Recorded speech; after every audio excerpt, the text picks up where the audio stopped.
شباب شباب شباب شباب شباب شباب، بعد 3 أعياد في استراليا، سنتين وانا ما اعيد مع اهلي.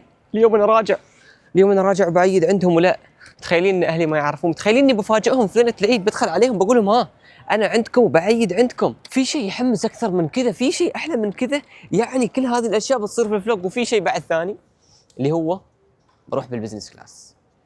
تعالوا وياي الفلوج. السلام عليكم ورحمة الله وبركاته. تحية كبيرة. ليش؟ لأني راجع عمان. أيوة مثل ما شفت المقدمة، مثل ما سمعت. أنا بروحي ما مستوعب أنا كيف برجع عمان باكر يوم عرفة، ما حد يعرف، أهلي ما يعرفوا، أبوي بس يعرف. من شهر وأنا أخطط، من شهر وأنا أفكر في الموضوع، بس أقل من 4 ساعات على القاع وبعدني ما فتحت الشنطة، بعدني ما رتبت شيء. ولكن شوفوا شو مضبط. المصر الأول وهذا المصر الثاني، سالم ما قصر. أتمنى ما حد ينقد على أسلوبي في هذا الفلوج. مشاعري، أسلوبي، تركيزي، أرجوكم لا حد يركز عليه، لأنه فل في موشن. المشاعر فل على الآخر. ها لا تنسى وكمل للآخر، لازم. خلاص طالع، نتوكل على الله. الساعة 2:40. وايد خايف ان الطيارة تفوتني، لأنه كنت ناوي ان الساعة 3 أكون في المطار، أو 2:30 قبل الرحلة ب2:30، ولكن أنا بوصل غالبا قبل الرحلة ب1:30.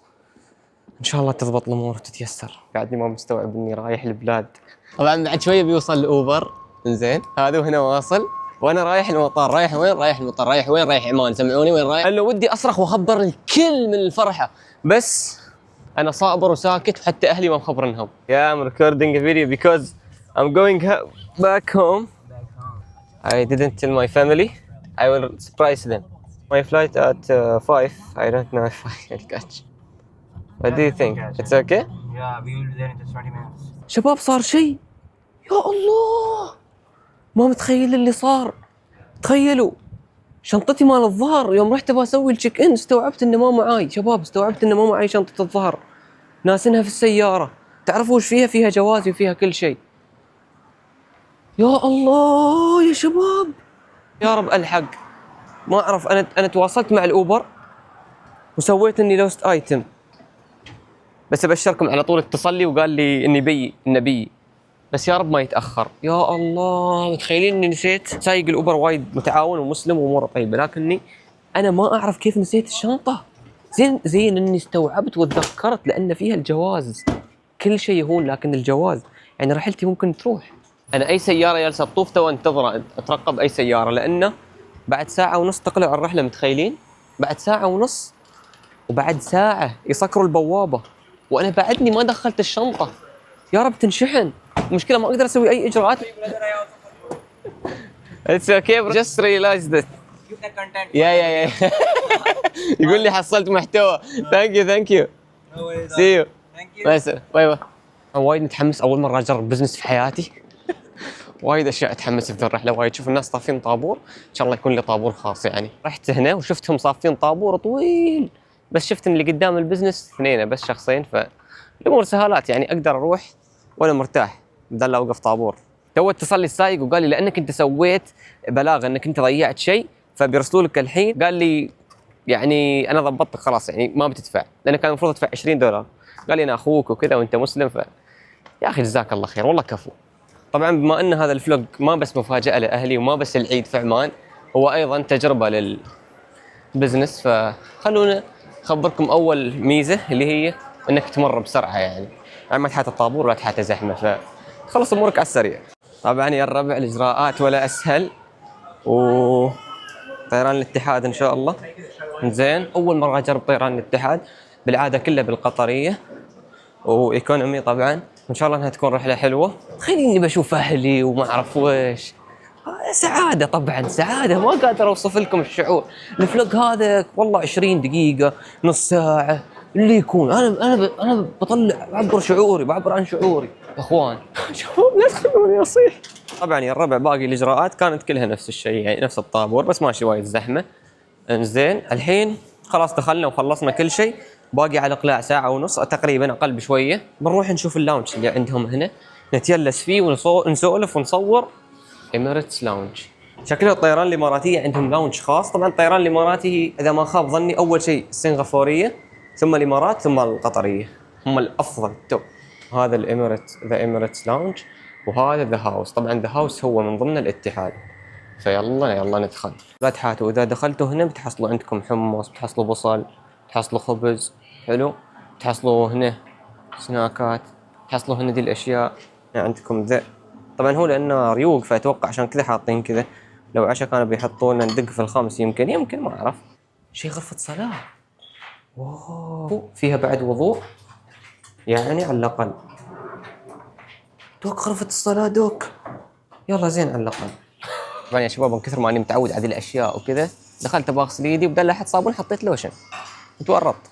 الحين بصور لكم الاكل. ياسين سووا لي قهوه، ابغى احللهم تحليل عادي. اكل اكل اكل اكل اكل اكل وقبل لا ادخل الطياره دور. طبعا يا جماعه الخير خفت لي قهوه.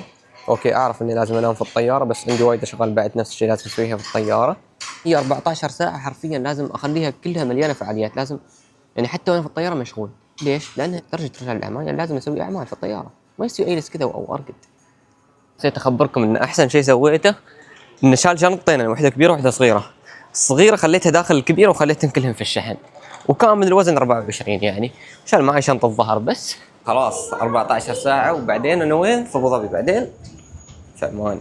وايد متحمس. اكثر شيء ردة فعل امي وايد. انا ابوي يعرف لان ابوي ساعدني في امور التذكره وكذا. كفو تحيه للوالد الله يحفظه. الحمد لله ان اللي عدالي ولا حد عربي فيمديني اهوبد واسولف لين ما ذاك. طبعا هذا بيكون الكرسي مثل ما تشوفوا، كرسي فنان. طبعا يا جماعه الخير ما يحتاج اخبركم الفرق بين هذا والهذا يوم تدخل الطياره. لا حد يدزدزك من ورا وما اعرف ويش. يوه شباب اعطوني فوطه الاغنياء، هاي الفوطه الحاره. في واحد ادالي اسوي فيها وبسوي نفسه مسح راسه وكذا. سلامات. انا من يوم صغير متعود. قالوا لي هل انت يعني متعود على الكرسي ولا تحتاج نعلمك؟ قلت لهم لا حبيبي اموري طيبه وياه يعني امقد. طبعا انا ما اعرف عنه شيء بس بتعلم يا اخي. الواحد عزه النفس يا اخي. يا الربع والله اللي يقول لك الفلوس ما تفرق صفعه. استغفر الله لا تصفعه. بس يعني قبل يوم تصور يتضايقوا عليك نفسه. لا تصورني مضيفين، لا تصور سلامات. هنا انا اسف لاني ضيعت عليك التصوير. انا اليوم بخدمك وخبرني اي شيء تبغاه واطلب المنيو عندك في اي وقت.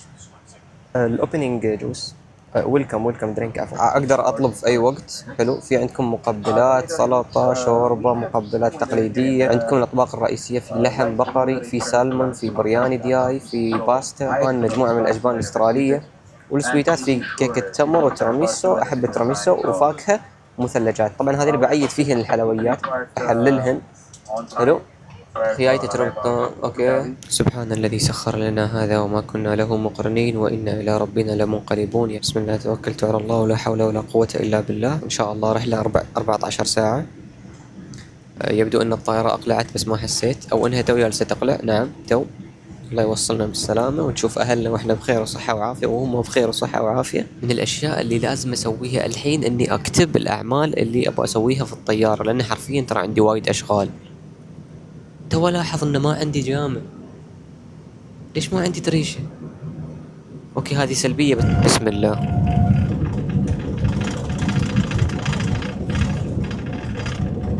طالب اكل بعد الاقلاع بيجيبوا لي اكل.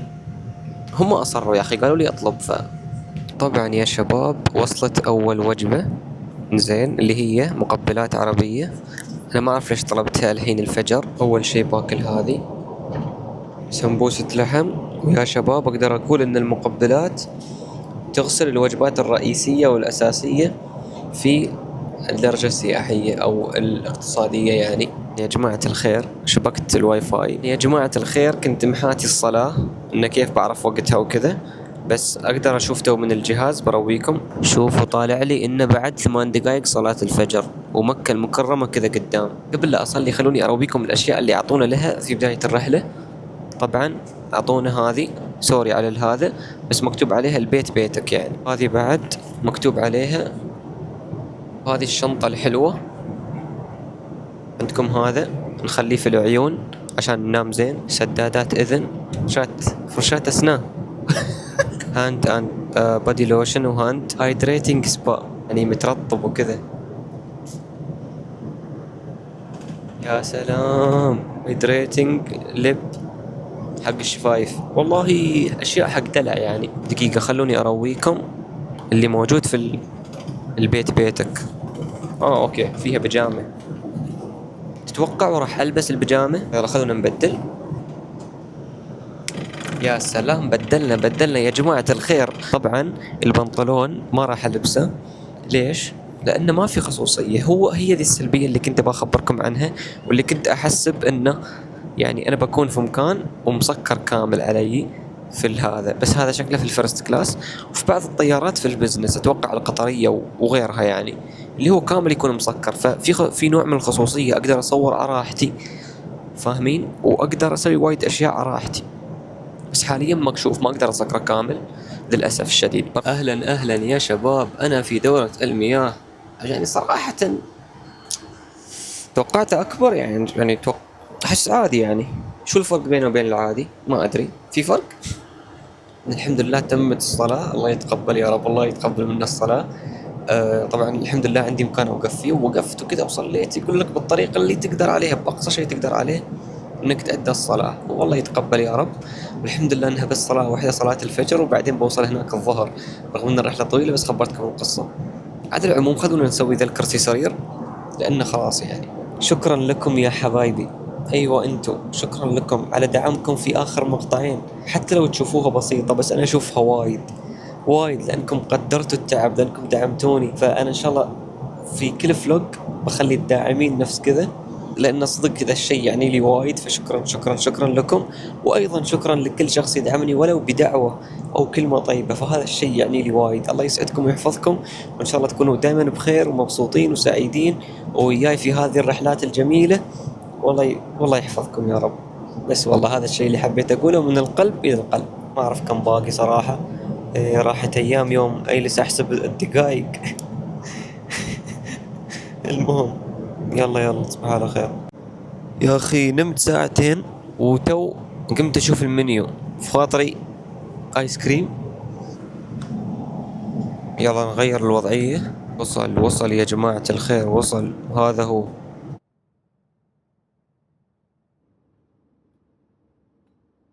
صباح الخير يا جماعة الخير. طبعا بعد نومة دامت 4 ساعات، وقبلها كانت ساعتين، 6 ساعات كافية صراحة. الحين باقيت ال4 ساعات، خلوني استمتع فيها. طلبت فرنش توست مع لاتيه، وما شاء الله الشكل وايد فنان. بالله عليكم مش ذا يعني، كأني جالس في شو اسمه، في احد مقاهي باريس.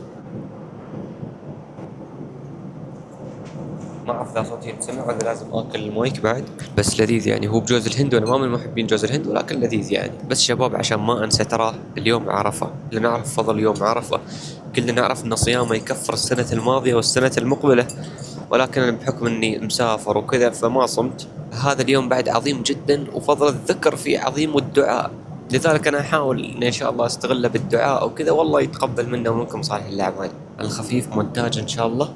ببدأ امنتج، يمكن اخذ ساعة وانا امنتج كذا، تركيز زين عشان ينزل الفلوج في اسرع وقت.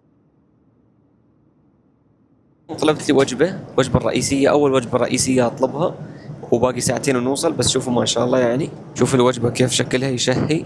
لحم، بسم الله.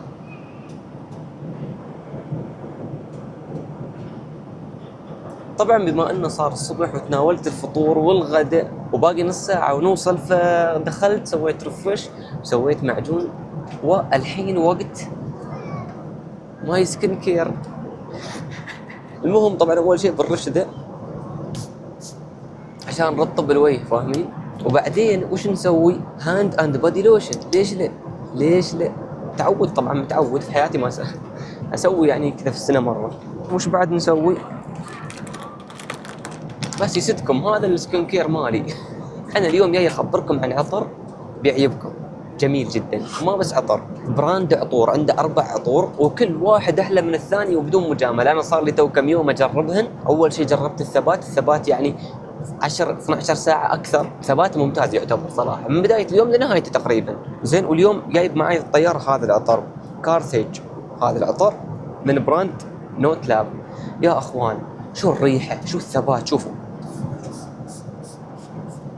وعندكم بعد بما انكم اذا تحبوا تسافروا وكذا خذوا لكم هذه ذيل الثنين الصغار، اذا كنت متردد منها تجرب الريحه، ومنها يا اخي تشله معاك وانت مسافر وانت شوفوا هذا حلو بس هذا احلى. انا هذا وايد عجبني، هذا شكلي بتعطر فيه في العيد. تخيلوا ريحته بارده شويه على حلوه، في ليمون، برغموت، بيبر، باتشولي، ليذر، ياسمين، ماندرين، فعنبر، في اشياء كذا جميله. هاي الروائح توب هيرت بيس. المهم برتب لكم الاسماء بالنسبه لي من الاحلى الى الاقل، واطلبوا العطور ومنها تدعموني ترى اذا طلبتوا، يعني بحط لكم الروابط وكل شيء تحت. بالنسبه للرحله، الرحله وايد كانت حلوه، انتوا اصلا تشوفوا كيف انا مستمتع، وايد حلوه يعني. استمتعت حرفيا وانا جاي ملبورن الرحله الاخيره، يعني اقسم بالله تعبت، مليت نفس المده. لكن يا اخي بالدرجه العاديه يا والله قلت في داخلي يا الله متى تزين واجرب البزنس متى. وكان في بالي انه يمكن بعد 5 سنوات 4 سنوات كذا، سبحان الله ما اعرف كيف الله يسرها وجربتها الحين في نفس السنه. الحمد لله والله ممتاز صراحه، فرق وايد. دائما خلي نيتك طيبه وتوكل على الله، وخلك متاكد ان الله سبحانه وتعالى بيكتب لك الافضل وبييسر لك الامور. قبل شهر ونص كنت ما قادر احجز تذكره، كنت جالس ادور على تذاكر عشان ارجع لاهلي في العيد، وكنت صراحه ما عندي القدره الماديه اني احجز تذكره على الدرجه السياحيه، وكنت ادور على تذكره زينه يعني ما فيها وايد ترانزيت، وفي نفس الوقت يعني سعرها حلو، ولكن حرفيا ما كانت عندي القدره الماديه اكون معاكم صريح. واليوم انا راجع لهم ليله العيد في بزنس كلاس وعلى طيران الاتحاد. الحمد لله رب العالمين. ما تعرفوا كيف تدابير الله سبحانه وتعالى يكتب لك اشياء حتى انت ما تتوقعها. ليش؟ لاني خليت نيتي طيبه، قلت في داخلي رايح ابغى اسعد اهلي، بس ابغى اسعد اهلي، ابغى ادخل عليهم الفرحه واعيد معهم، بس ما باي شيء ثاني. ويا رب يسر الامور، اذا فيها خير اكتب لي، واذا ما فيها خير انا راضي والحمد لله. والله سبحانه وتعالى أكرمني ورضاني أكثر من اللي أنا كنت أباه أصلا. الحمد لله رب العالمين. ولله الحمد يا جماعة الخير، وصلنا بالسلامة. مطار جميل ما شاء الله، اللهم مبارك، مطار زايد الدولي. إن شاء الله بيوني الشباب بيستقبلوني، طبعا ما لها لأن سلامات خبرتكم إنه ما يعرفوا، أروح أطب عليهم في البيت. طبعا ما عندي رحلة ثانية مثلا من أبو ظبي لمسقط، لأن من بيتنا لأبو ظبي تقريبا نفس من مسقط لبيتنا، يعني فاهمين؟ من شناصنة. ما شاء الله مشغلين تكبيرات العيد يعني وكذا. كفو انا الحين يوم حد يستقبلك في المطار هو يدورك، الحين استوى العكس انا ادورهم.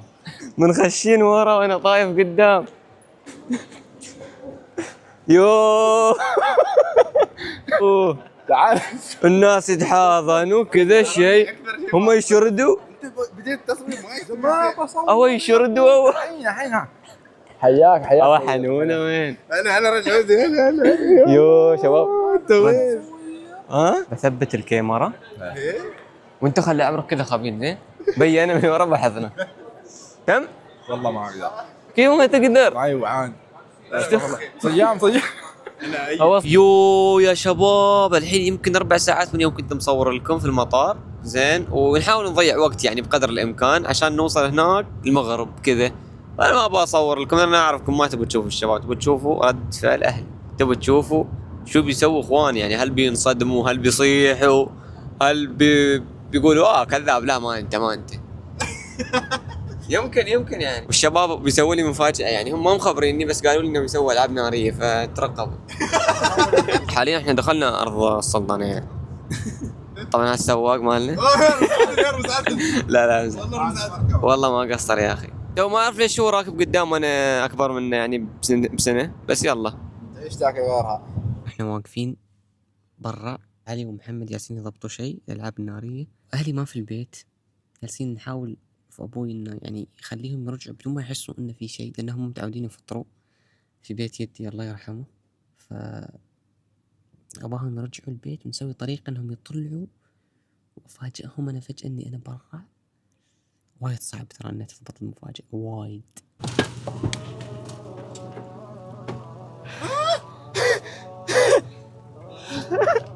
هلا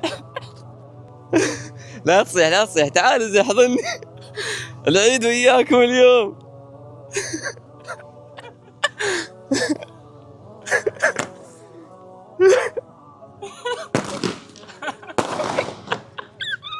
لا تصيح شباب شوف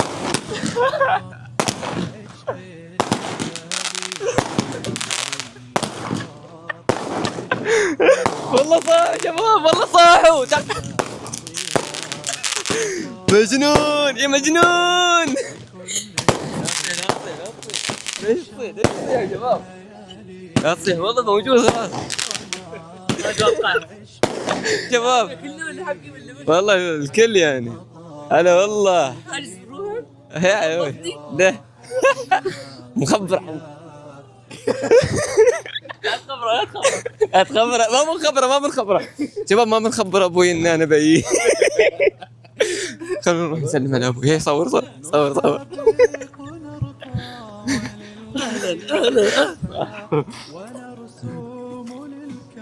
وصل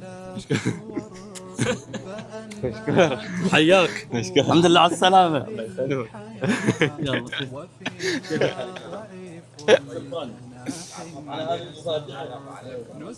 كبيرة. ما قصروا الشباب ما قصروا ها يلا قربوا معي. يلا أول مرة أتأثر. قربوا يا أخي. والله يا شباب ما توقعت ردة فعلهم تكون كذا جبتوا لنا البطل. يا الله الله يبارك فيكم يا شباب شكرا والله. ردة الفعل الهستيرية خاصة يوم دخلت وشفت أمي مرة ردة الفعل كانت يعني مرة ما توقع يعني على قد التوقعات وأكثر صراحة ما شاء الله. ردة الفعل كانت ممتازة. بعد تعرف في ناس تريحت وكذا أهلي ما يعرفون بنروح عندهم العيد نعيد عندهم متعودين طبعا اللي يعرف فلوقات قبل ما نعيد في بيتنا نصير نعيد في بيت يدي الله يرحمه هناك نتجمع وكذا هذا يا أخي. فالمهم يا شباب ما أعرف كيف الترتيب تشوفوه أوكي ممتاز. متحمس أروح يعني بصدمهم تخيل بصدم أهلي فما بقدر أصور طبعا العائلة الكبيرة وكذا بس يمكن الصغار وايد بيستانسوا تخيل يرسلوا لي أحيانا اشتقنا لك وين وما أعرف وش بترجع ولا ما بترجع فشيء جميل بيكون إن شاء الله. كل عام وانتم بخير كل عام واحنا جميعا بخير والله يجمعنا دائما وابدا ان شاء الله. نسال الله ان نجتمع الاعياد القادمه ان شاء الله والمسلمين كلهم بالف الف خير يا رب. وش رايك بحضوري في العيد؟ لا شك انها فرحه هاي فرحه يعني هذا بروحه عيد هذا عيد. اليوم حل بارضنا عيدان عيد الاضحى وعيد ييتك او وجودك بيننا يعني. والله العيد شوفتكم الله يحفظكم والحمد لله رب العالمين الله يجمعنا على خير دائما وطالعين بعد ان شاء الله الحين نسلم ونشوف نسحب فلوس. عيدكم مبارك الله يجمعنا. بس غرة يجمعنا كل عام وانتم بخير وصراحة ان شاء الله مشاركة من قبل راشد جيدة ان شاء الله في العيد افتقدناها لسنة يعني كم عيد عدة أعياد شكرا. بس ابى اقول دائما لك ولمتابعينك ولإخوانك حلوة الألفة حلوة المحبة حلوة ان تبنى العلاقات على يعني صافي المودة. الله يجمعنا دائما وابدا على الخير يا رب. وهذه العيديات ان شاء الله اليوم بنعيدهم يستاهلوا. هذا اللي متابعينك اللي بيهنوك بالعيد اللي بيهني اليوم ان شاء الله شو اسمه يجهز مخباه بس. اوه شباب كيف؟ اوه احمد هذا صدق. اوه اوه سكتوا لا حد يتكلم كل عام وانتم بخير. نروح نفاجئ حبوب كيف المفاجأة؟ اقول لك ما حد عارف مفاجأة حلوة والله والله تعرف او ربيع عيال ما مصدق يوه ما تمثيلات. طبعا يا شباب اهم شيء الحلوه وبعدين القهوه ورسبعا يا جماعه الخير وقت السلامات وكذا وحركات سلام كل عام وانتم بخير وذا وحر خلونا نربط الحزام عشان ما تقولوا راشد ما يربط الحزام امزح يعني نربط الحزام عشان الامان طبعا. قولوا الحمد لله رب العالمين العيد جميل جدا بس حر شويه بس عادي. بعيدية ابوي ما عندي فلوس انا طالب ترى. عندك مرسيدس عشان لا ما عندي انا فقير. كاميرا. انتوا عندكم عيديه صح؟ لا ما عندنا تونا بد. والله شباب ادعوا لي انتم ان شاء الله على السنه الجايه اكون غني كذا اذا طفت عليكم توزع علينا وقفوني صدق. سيارات لا وش سيارات 5 عفوا وزع عليكم مثلا 200 300 بيسة كذا. زين شخصيكم عيدية يا ابوي، انا بروح يا عيدية يا شباب. مرحبا يا الربع، طبعا احتسينا الكوفي شوب كولد برو، يعني يبتدي يومي وتو بنروح مرة ثانية نسلم.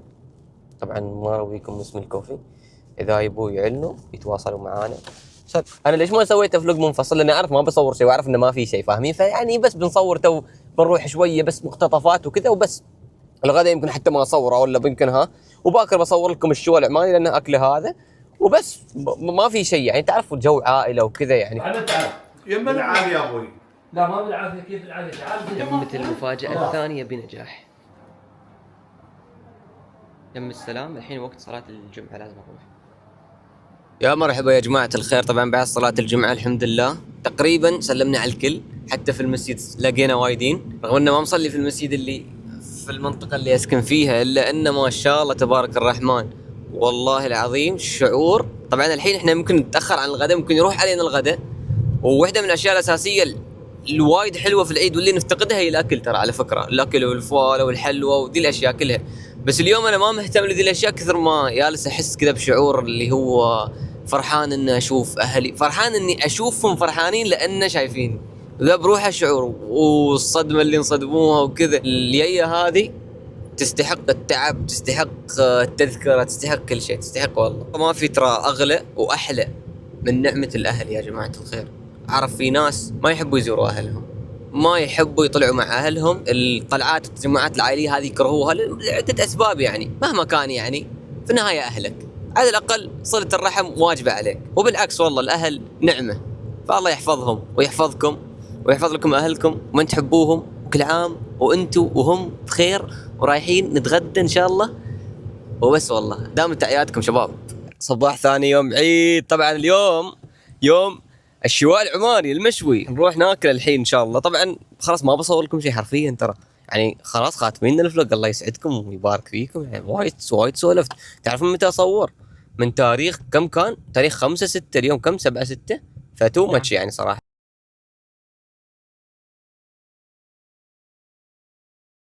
صارت يا شباب، صارت.